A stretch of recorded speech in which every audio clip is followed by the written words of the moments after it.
சொல்றாங்க. ஆமா இப்ப எதுக்கு அவனை நீ பாக்கணும்னு எங்களை வக்குலையா கொள்ற? இப்ப போனாதான் என்னவா?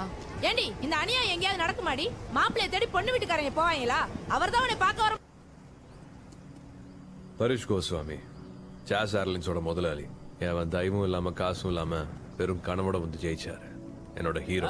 நாட்டுல விவசாயம் சாப்பாடு தண்ணின்னு அடிப்படையிலே 1000 பிரச்சனை இருக்கிறப்ப ஏரோப்ளான்ல ஏறி பறக்கணுமாக்கம். எப்பா 100 வருஷத்துக்கு முன்னாடி கரண்ட் தேவையில்லைன்னு சொன்னாங்க, 50 வருஷத்துக்கு முன்னாடி கார் தேவையில்லைன்னு சொன்னாங்க. இதெல்லாம் எவன் சொல்றது?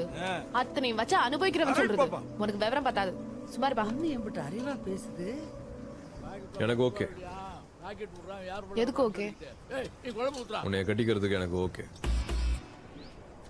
அதுக்குள்ள எப்படி முடிவு பண்ணீங்க? புத்தி ஒரு நிலையா இருக்காதா? சில விஷயம்லாம் அப்படிதான். எத்தனை தடவை யோசிச்சாலும் கடைசியில் ஒரே முடிவு தான் எடுப்போம். எனக்கு நேரத்தை விரைமாக்க பிடிக்காது. அதுதான் மாறா. ஆனா நான் நல்லா யோசிச்சு நேரத்தை விரைமாக்கி தான் முடிவு எடுப்பேன்.